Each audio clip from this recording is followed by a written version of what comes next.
Salut les ludistes, bienvenue pour cette nouvelle vidéo. Alors aujourd'hui, je vais vous présenter un de nos coups de cœur, si ce n'est le coup de cœur pour l'instant de ce début d'année, bientôt milieu d'année 2024. Il faut dire que jusqu'à maintenant, il n'y a pas eu vraiment de gros jeux depuis le début de l'année qui nous a vraiment apporté un gros coup de cœur. Et bah là, je vais vous parler de Neotopia. Neotopia, un jeu purement abstrait, alors là c'est très abstrait, une direction artistique qui ne va pas attirer l'œil et qui va sans doute lui faire défaut, contrairement à Harmonise.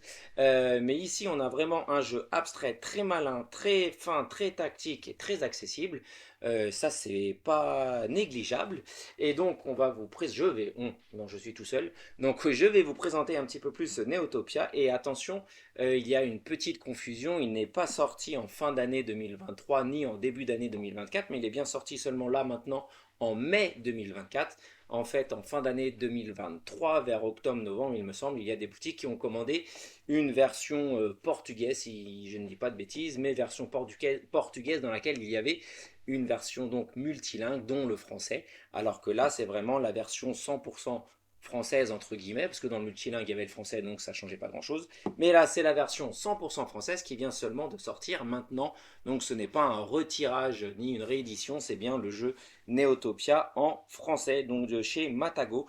Alors Neotopia, c'est pour des joueurs de 10 ans et plus. Ça va, c'est à peu près ça. On pourrait avec des enfants joueurs, on peut même commencer à partir de 8 ans en guidant un petit peu, tellement c'est simple. C'est plus comment, la manière dont on va jouer qui va être un peu plus statique, mais les règles sont expliquées en même pas 5 minutes et on comprend ce qu'il faut faire en un tour de jeu. Donc ça, c'est les 10 ans et plus pour 2 à 4 joueurs. Il n'y a pas de mode solo et des parties d'environ 60 minutes. Nous, à 3 joueurs, on y a joué en 40 minutes. Donc 60, c'est quand on est plus nombreux autour de la table. Donc Neotopia, qu'est-ce que c'est? Alors je vous lis un petit peu l'introduction des règles. Alors j'ai pas dit l'auteur. C'est un jeu de André Santos et Orlando Sa. Et les illustrations, c'est Thiago Lobo Pimentel. Voilà pour les illustrations qui sont assez futuristes et c'est pas les plus attrayantes, mais c'est joli, ça fait le travail, mais ça ne vaut pas par exemple un Harmonise niveau attraction visuelle. Par contre, niveau matériel, on a des magnifiques jetons en plastique bien épais, super agréables à manipuler. Les tuiles usine, je vous explique ça juste après dans une petite manche que je vais faire, sont en carton bien épais. Donc le matériel est sublime. L'ambiance, je vous le dis rapidement, même si c'est très abstrait, on ne s'y croit pas une seule seconde, mais nous sommes en 2055, un groupe d'entrepreneurs pose les fondations de la ville la plus développée au monde, une ville autonome en termes d'énergie et de nourriture. Un centre de développement scientifique où l'humain et la nature évoluent en symbiose parfaite. Ça donne envie, hein, mais c'est pas du tout comme ça qu'on va le voir dans le jeu. La réussite d'une telle entreprise dépend des rapports harmonieux entre les trois régions de la ville, et rien ni personne ne peut être laissé pour compte. Et ça c'est vrai, il va bien falloir être présent dans les trois régions. Dans ce jeu, on incarne donc des entrepreneurs qui se serviront des différents éléments produits par les manufactures pour construire des projets dans les trois régions. Qui aura l'activité la plus florissante? Alors voilà le petit speech de présentation, vous allez voir que quand on joue, en fait, chaque petit jeton est censé représenter un domaine. Donc là, le vert, ça serait plutôt l'agriculture. On a les jetons roses qui seront la technologie. On a les jetons bleus qui sont censés représenter la population et les jetons rouges qui sont censés représenter l'énergie, la production d'énergie, etc. Mais en fait, concrètement, quand on va jouer, on ne va s'intéresser qu'aux couleurs et on ne fait même plus attention à quoi correspond telle ou telle couleur, car le principe du jeu, je le dis très rapidement, ça va être de reproduire des petits schémas, des petits symboles, pas des symboles, mais reproduire avec les jetons j'ai le mot qui m'échappe, les représentations. Là, il nous faudra par exemple deux bleus et un rouge pour valider cette carte. Et en bas des cartes, on a des points de victoire. Mais ça, je vous en dis un peu plus dans une manche, une petite présentation rapide d'une mise en place et de 2-3 tours de jeu pour voir un petit peu comment ça fonctionne. Je vous dis ça tout de suite. Et voilà, la mise en place est quasiment terminée pour commencer une partie de Neotopia. Ici, nous avons la rivière de 4 cartes projet disponibles, la réserve de jetons sur la gauche, hein, l'ordre n'a pas d'importance, le deck de projet, le plateau central avec la première région qui est la région désertique, la région de la forêt, la région montagneuse un petit peu. Pour chaque région, on a donc une piste de score, une deuxième piste de score pour la montagne et une troisième piste de score pour le désert. Chaque joueur dispose d'une carte personnage, hop, ici, avec un petit jeton hop, à sa couleur pour pouvoir ici pour pouvoir compter ses actions. En fait, à son tour, on a une action, donc on pose dessus, deux actions et trois actions. Donc ça, c'est un petit contour bien malin pour savoir à quelle action on en est. Chaque joueur dispose aussi au début de partie d'un jeton à sa couleur. Donc là, ici, le joueur bleu dispose de son jeton hop bleu population, mais ça on n'en tient pas trop compte. Et chaque joueur dispose aussi d'une main de 3 cartes projet. Donc là, le joueur rouge dispose d'une main de 3 cartes projet qu'il garde secrète.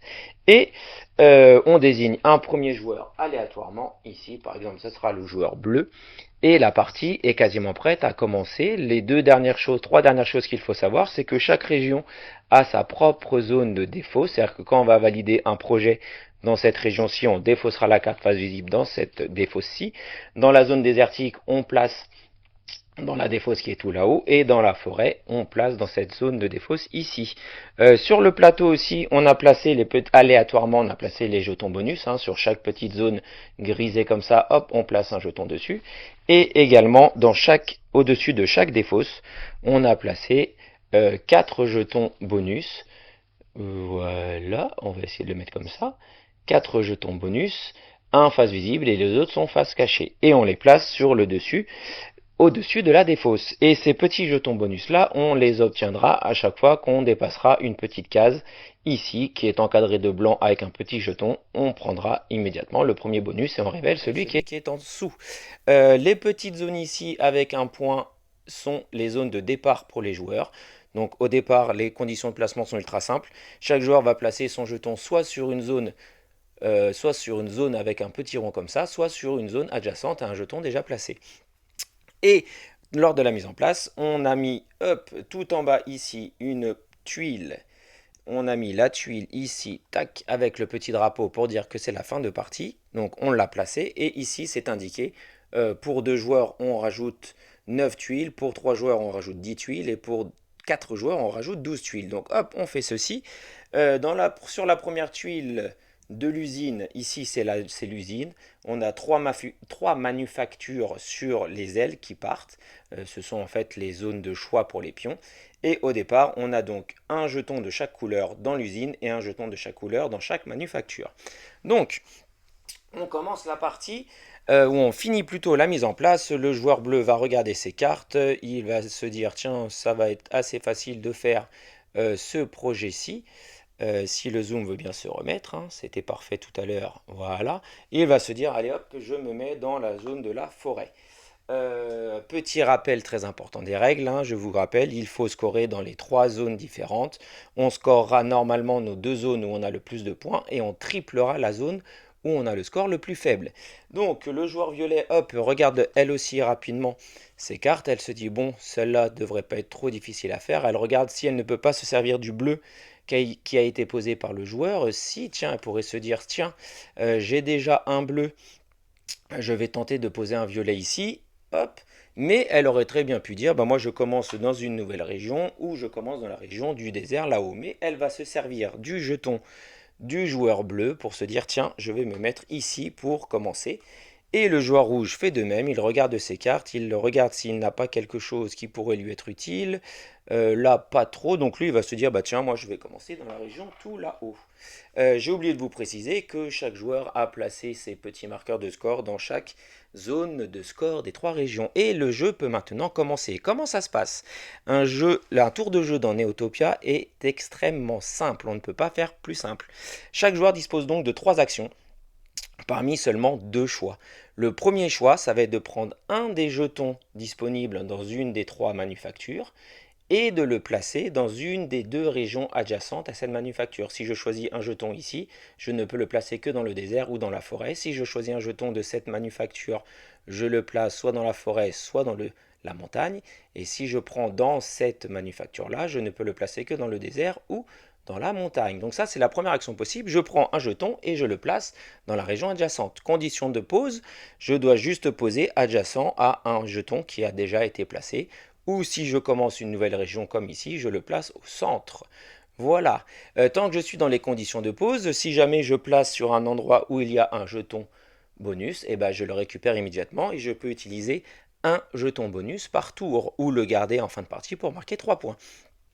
Et enfin, deuxième action, c'est prendre une carte de la rivière, soit une qui est face visible, soit une face cachée du deck, et on ne complétera la rivière qu'à la fin de son tour. On peut faire bien sûr 2 fois ou 3 fois la même action, et après bah, c'est à nous de jouer. Alors le joueur bleu, qu'est-ce qu'il va faire? Il va se dire, bah tiens, je vais mettre son petit personnage ici, première action, il va se dire, eh bah tiens, je vais prendre un jeton bleu de cette manufacture que je vais placer. Alors il va essayer de regarder, on peut tourner notre carte qu'il va placer ici. Bim! On a exactement la même disposition sur la carte et sur la région. Je valide mon contrat, je le mets dans la défausse et ce projet-là me rapporte donc, hop, 3 points de victoire immédiatement. Donc je le mets dans cette défausse-ci et j'avance le pion bleu de 3 points. Voilà, les 3 premiers points du joueur bleu. Deuxième action, il pourrait se dire, tiens, deuxième action, il y a du rouge qui a été posé là-bas. Est-ce qu'avec ceci, je pourrais faire quelque chose? Non, il a vu une carte intéressante ici. Donc il va se dire comme deuxième action, hop, il déplace son petit marqueur. Je vais prendre cette carte-là dans la main, ce projet-ci. Et pourquoi il ferait ça? Parce que regardez, ce projet-là demande tout simplement, extrêmement simple, d'avoir juste 3 jetons bleus alignés. Et là, en bas, c'est une petite particularité de ces cartes-ci, c'est que si c'est le joueur bleu qui fait cette carte-là, il ne marquera que 2 points, alors que si c'est un joueur adverse, c'est-à-dire le joueur rouge, le joueur vert ou le joueur violet, ils marqueront 4 points. Et pourquoi? Parce que en fin de partie, dans chaque région, on va compter notre chaîne de notre couleur la plus longue et on ajoutera autant de points que la chaîne la plus longue dans la piste de cette région. Et on fait ceci pour toutes les régions. Donc le joueur bleu a tout intérêt à aligner des jetons bleus parce qu'en fin de partie, il va compter sa chaîne la plus longue. Donc il prend cette carte-ci, c'était sa deuxième action. Et en troisième action, eh bien, il va tout simplement se servir de ce jeton-là qu'il va venir placer ici. Tac, on a un autre projet qui vient d'être réalisé. Hop, comme ça, parfait. Chose très importante, on vérifie absolument que le projet que l'on réalise n'a pas la même illustration que la dernière carte qui a été défaussée. Donc là, le dernier projet fait, c'était un cœur artificiel. Ici, c'est une structure, un bâtiment où on peut loger des habitants, c'est les HLM du futur, en quelque sorte. Donc là, j'ai bien la bonne disposition, je suis le joueur bleu, donc je ne marque que 2 points. Mais par contre, donc je mets dans la défausse, je change donc le dernier projet, je marque 2 points, encore 2 et je gagne le bonus. Et en fin de partie, là pour l'instant, je rajouterai dans cette piste de score-ci 3 points si je suis le joueur bleu parce que ma chaîne la plus longue fait 3. Mon tour est fini. Voilà, hop, on remet cette carte ici. On complète la rivière. La rivière est donc complétée. On passe au joueur numéro 2. Et après, vous allez voir, il nous restera juste voir comment on complète une manufacture dès qu'une manufacture est vide. Et vous aurez compris à quasiment tout le jeu. Et je vous montrerai après les bonus. Alors, le joueur bleu, il s'était dit, tiens, ça tombe bien. Vous avez vu tout à l'heure, si le joueur violet, pardon. Il avait voulu se servir de cette zone-là, du bleu, pour construire son projet-ci. Si le joueur bleu n'avait pas validé ce projet-là, je n'aurais pas pu le faire parce que le dernier projet est un cœur artificiel. Je ne pouvais pas valider moi aussi un projet de cœur artificiel. Donc là, je suis bien content que le joueur bleu ait caché le précédent projet. Autre chose que je voulais dire de très important, je ne sais plus si on ne peut valider un projet qu'après avoir placé un jeton. Ça veut dire que si cette disposition-là, lorsque mon tour arrive, est faite sur le plateau, je ne peux pas la valider sans avoir joué d'action, de jetons. Donc là, en l'occurrence, ce n'est pas le cas. Donc la première action, le joueur violet, eh ben, il aimerait bien, vous voyez ici, là, il aimerait bien mettre un jeton violet ici. Donc il va prendre de cette manufacture, il va le mettre ici, hop, bim, Projet validé, donc 3 points de victoire pour le joueur violet. Hop, on avance. Alors pour l'instant, les joueurs se concentrent dans cette zone, hein, mais attention, il va falloir scorer dans toutes les régions. C'est le sel du jeu. Là, on va vite réussir à faire des projets parce qu'il y a des jetons placés, alors que dans les autres régions, il n'y a pas encore de jetons. Donc en deuxième action, elle pourrait se dire, eh ben tiens, on va aller dans la région là-bas, ici. Je vais prendre un jeton rouge en deuxième action pour venir me mettre ici, à côté du jeton rouge. Et en troisième action, je vais venir me placer ici, bim. J'ai mon deuxième projet de réaliser dans une région différente, projet qui me rapporte 3 points. Je le mets dans la défausse correspondante de la région et j'avance de 3 points mon petit marqueur. Donc je suis en train de progresser dans 2 régions différentes, c'est pas mal du tout. Je pose ma carte. Et c'est au joueur rouge de jouer. Alors le joueur rouge, eh bien le joueur rouge, lui, il n'est pas très très bien parti. Par contre, il va peut-être pouvoir se servir des jetons placés dans cette région-là. Là, vous avez vu les deux bleus. Les deux bleus, j'ai 2 emplacements pour mettre le vert, le vert. Première action, je vais prendre mon jeton vert.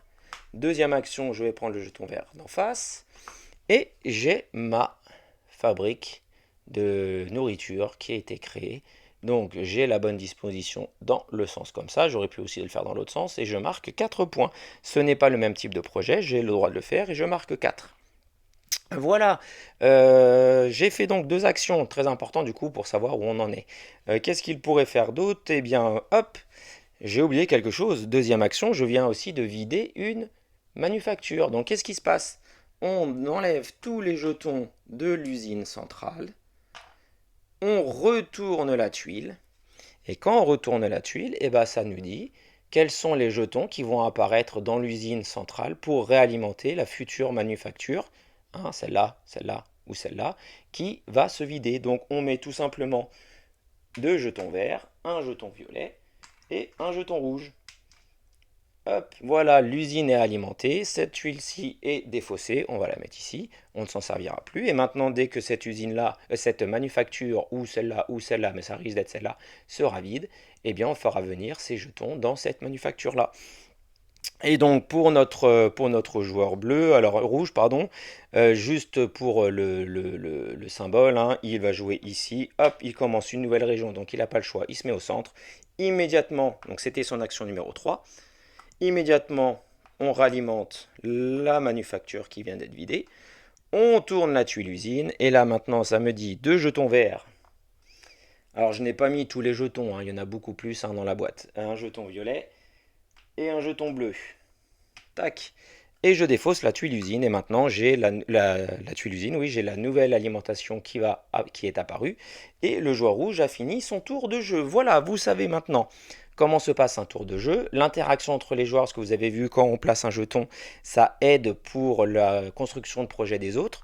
On a vu la condition d'interdiction de poser 2 projets identiques dans une même région. Et ça paraît anodin, mais des fois et souvent, ça bloque dans la partie. Et il nous reste les conditions d'obtention des bonus. Hein. Donc on imagine, hein, j'imagine, hop, je complète pour venir attraper ce bonus-ci. J'ai été sur une zone où il y avait un bonus, je le prends immédiatement dans ma main. Je peux l'utiliser autour dans lequel je viens de l'acquérir, ou je peux le garder pour plus tard, ou je peux même ne pas l'utiliser du tout.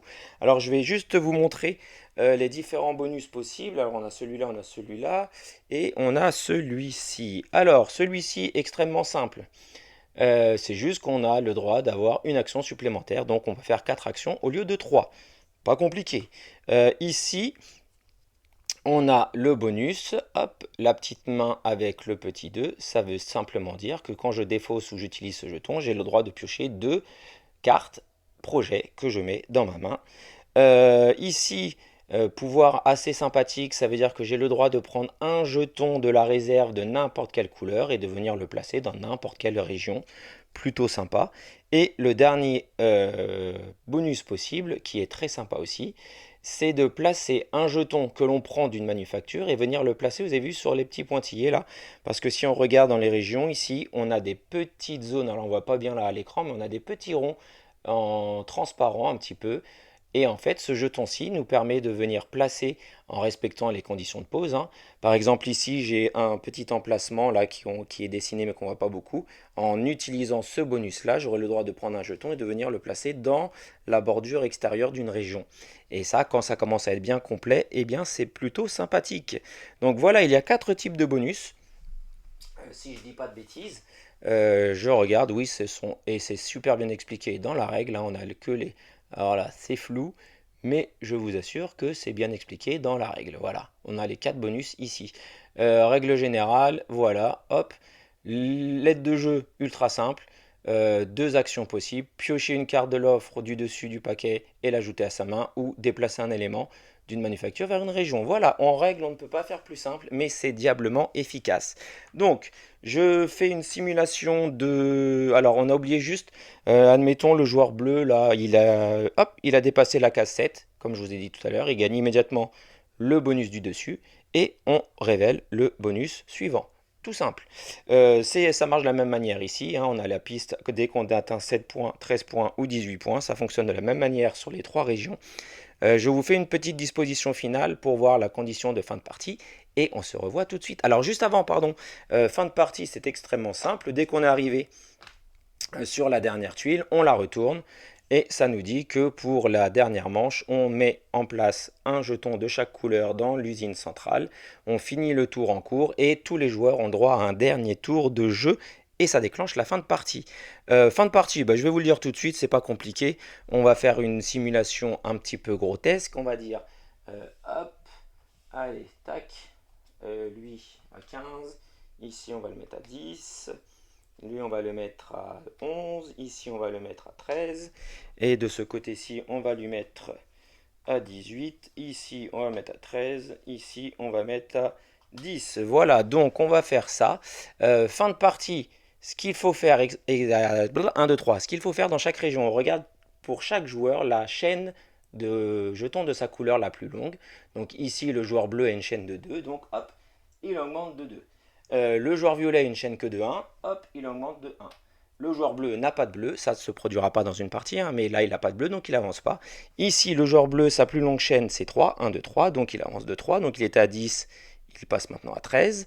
Le joueur violet, sa plus longue chaîne, c'est 2, donc il avance de 2, et le rouge, c'est 1, il avance d'1. Ici, il n'y a que du rouge, ça n'arrivera pas non plus dans une partie, mais ici, la chaîne la plus longue de rouge, c'est de 1, et les autres n'en ont pas mis, donc ils n'avanceront pas. Et donc, une fois qu'on a fait ça dans chaque région, les scores finaux ne bougeront plus sur les pistes. Et donc maintenant, les 2 régions les plus fortes pour chaque joueur scoreront les points normaux. Par exemple, le rouge ici a 12, 12 et 11. Donc il va scorer 12 points, 12 points. Et sa région la plus faible, qui est 11, va être multipliée par 3, 33. Donc il va avoir 33, plus 12, plus 12. Et c'est son score final, plus s'il avait gardé des jetons bonus en sa possession, 3 points de victoire pour chaque jeton qu'il possède. Voilà, vous en savez maintenant autant que moi sur le jeu Neotopia. Extrêmement simple, extrêmement efficace, extrêmement malin, extrêmement tactique. On essaie de prévoir ses coups, d'anticiper.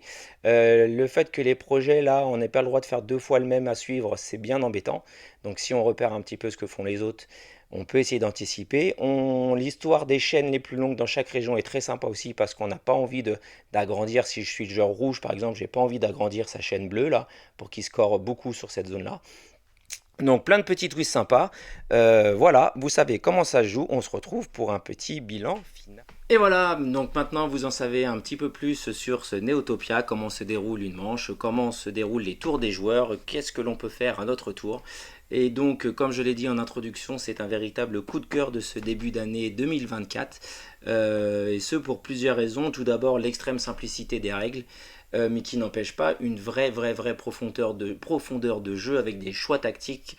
Autre chose intéressante, c'est qu'il y a de l'interaction, même si elle est un petit peu indirecte, il y a de la réelle interaction vu que déjà on joue tous sur le même plateau, que les jetons que l'on place à notre tour peut avantager ou non son adversaire ou ses adversaires, et pour peu qu'on ait retenu un petit peu les cartes que les adversaires ont récupérées avec les dispositions qui sont indiquées dessus, et bah on peut essayer de les contrer ou pas.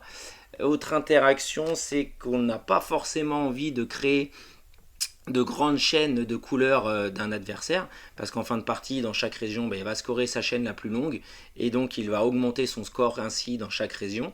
Et donc même si ça nous permettrait de faire une carte intéressante, on se dit, oh là là, là si je la fais dans cette région, je vais lui augmenter beaucoup sa chaîne. Et des fois, on n'a pas forcément envie de le faire. Autre chose super intéressante du jeu, le petit twist de ne pas pouvoir faire deux fois dans la même région, deux fois de suite, le même type de projet. Ça paraît rien, mais c'est super frustrant parce que des fois, on se dit, ah tiens, cette carte-là, la éolienne, j'ai absolument ce qu'il faut, j'ai le jeton que je peux prendre pour le poser et le faire, mais hélas, pendant le tour, un des adversaires a peut-être posé dans cette région un projet éolienne, ce qui fait que ça va retarder mon projet, je ne vais pas pouvoir le faire, ou alors le faire dans une autre région qui m'arrange peut-être pas forcément, et va donc falloir attendre que je pose un projet différent, ou que quelqu'un pose un projet différent pour pouvoir faire mon projet éolienne, à condition que les conditions de pose des jetons n'aient pas trop changé, et que je puisse toujours faire cette disposition présente. Donc voilà, un twist sympa, vraiment ça, cette histoire de défausse propre à chaque région, c'est sympa, ça paraît rien mais c'est très sympa. Autre système original et sympa, c'est l'apparition des ressources. À chaque fois qu'une manufacture est vide, et hop, on récupère les jetons qui étaient posés sur l'usine centrale et on révèle derrière les nouveaux jetons qui apparaissent, ce qui fait qu'il va y avoir de la variabilité, qu'on ne peut pas vraiment prévoir quel type de ressources vont apparaître, donc ça c'est aussi très sympa. Autre chose qu'on a bien aimé, c'est nos petits jetons bonus là qu'on récupère. Et il y a un vrai dilemme à les utiliser ou non pendant la partie. On peut donc utiliser qu'un seul jeton par tour. Et surtout, ils valent 3 points de victoire en fin de partie. Et ça, c'est pas négligeable. Si on garde beaucoup de jetons, ça peut vite booster notre score final. Mais il y a des bonus qui parfois sont vraiment ultra sympathiques. Notamment prendre un jeton de n'importe quelle couleur de la réserve générale pour le placer dans une région, ça peut être excellent. Et le petit jeton, le petit bonus aussi qui nous permet de placer un jeton sur une bordure extérieure qui normalement est inaccessible, ça peut permettre aussi de valider des projets intéressants. Donc voilà, plein de petites choses très très sympas qu'on a beaucoup aimé. Je ne vous parle même pas du scoring qui est vraiment aussi le point fort du jeu. Essayez absolument de se développer dans les 3 régions. Pareil, ça paraît rien, mais ça fait partie de toute la tactique et la stratégie du jeu. De savoir dans ces 2 régions là je suis très très haut en score, il va donc falloir que je me développe dans la 3e absolument, sinon si je fais 5 multiplié par 3, je vais avoir que 15 points, c'est pas terrible, et si mes adversaires à côté ont une région la plus faible à 10, et bim direct ils marquent 30 points là où j'en ai marqué 15, donc ça c'est vraiment ultra sympa. Bien sûr, à chaque fois on a des cartes qui nous permettent de faire beaucoup de points dans une région où comme par hasard on a déjà un gros score, donc tout l'équilibre va être là, d'essayer de bien se développer dans les 3 régions, et ça c'est vraiment super super original et sympa.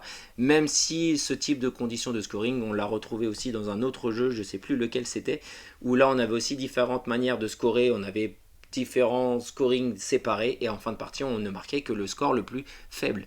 Donc là aussi ça nous obligeait à scorer dans différents types de zones entre guillemets, mais je ne sais plus le nom du jeu. Donc ce n'est pas nouveau, mais c'est malin, c'est original, et sur ce jeu là ça fonctionne très bien.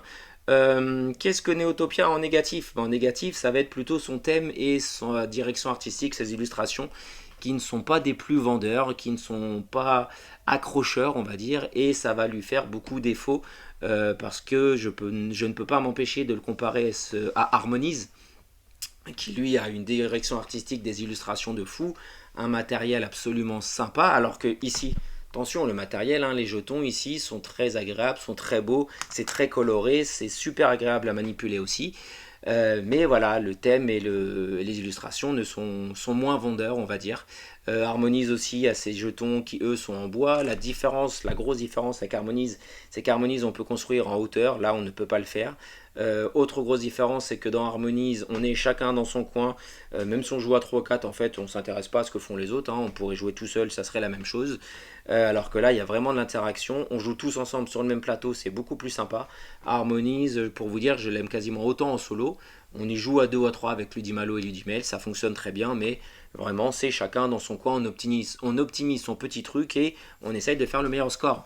Voilà, dans Neotopia, donc le thème des villes futuristes c'est moins vendeur que les petits animaux. C'est pour cette raison que j'ai voulu faire cette vidéo pour mettre à mon échelle, ma petite échelle, un petit coup d'éclairage sur ce Neotopia, parce qu'on n'en entend vraiment pas beaucoup parler, alors que c'est vraiment un très très bon jeu.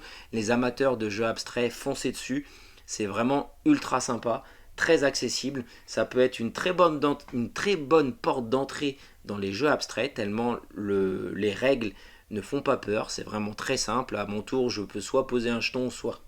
Pardon, j'ai 3 actions parmi seulement 2 choix. Poser un jeton ou récupérer une carte. On ne peut pas faire plus simple. Et pourtant, c'est très malin, c'est très tactique. Et on réfléchit beaucoup à ce qu'on va faire. Donc non, vraiment gros coup de cœur sur ce jeu Neotopia. Jetez-y un coup d'œil vraiment en profondeur. Essayez de le tester si vous pouvez, si vous ne voulez pas l'acheter. Petite précision importante, ce n'est pas une copie presse, c'est un jeu perso que j'ai acheté avec mes deniers. Donc je n'ai aucun avantage à faire cette promo pour le jeu Neotopia, hein. C'est vraiment parce que c'est un coup de cœur, comme tous les autres jeux sur lesquels je fais des vidéos. Ce sont vraiment quand des jeux me plaisent. Je n'ai rien à gagner à part le plaisir de vous montrer cette vidéo et le plaisir que ça me procure de faire ces vidéos. Voilà, c'est tout. Qu'est-ce que je voulais dire d'autre? Bah, comme d'habitude, hein, moi je vous dis coupez cette caméra. L'important c'est de jouer. Spécial dédicace à mon garçon. Allez vous chercher une bonne boîte, passez des bons moments avec votre proche, vos amis, vos proches et vos amis, ou vos amis, à vous de voir, ça fait beaucoup rire Ludi Malo cette phrase. Donc moi je vous dis à bientôt, n'hésitez pas à aller toujours faire un tour sur www, une partie, une photo, une phrase, laissez des commentaires, merci beaucoup aux abonnés YouTube, on approche des 200, c'est la fête, c'est énorme, merci beaucoup à vous, ça fait très plaisir. Oui, je vous dis merci parce que quand je vois les cloches et que je vois qu'il y a un nouvel abonné, je ne sais toujours pas comment faire pour vous remercier. Donc merci à vous, c'est très sympa, c'est très gentil. N'hésitez pas à parler de la chaîne si ça vous plaît. Voilà, c'est tout ce que j'avais à vous dire. Donc moi je vous dis à bientôt pour une nouvelle vidéo, mais avant ça n'hésitez pas à aller voir sur le site, j'ai fait une review, un avis, un article, si vous aimez les articles écrits, j'ai fait un article sur ce Neotopia, vous aurez peut-être plus d'informations. Voilà, j'espère que le son est toujours bon. Allez, à bientôt pour une autre vidéo, un nouveau jeu qui me plaît, qui nous plaît à la maison, parce que c'est vrai que je fais plus des vidéos sur les jeux qui nous plaisent que sur les jeux qui nous déplaisent, c'est plus sympa, même si j'en fais de temps en temps, je préfère, j'aime pas trop dire du mal d'un jeu, donc... et ben quand ça nous plaît pas, on passe à travers et je préfère faire des vidéos sur les jeux qui nous ont plu. C'est pour ça que vous ne verrez pas de vidéos sur Hit Them All, par exemple, un jeu qui nous a un petit peu déçus à la maison. Voilà, donc bonne fin de journée, de matinée, d'après-midi, de nuit peut-être. Je ne sais pas quand est-ce que vous visionnez cette vidéo et moi je vous dis à bientôt les ludistes.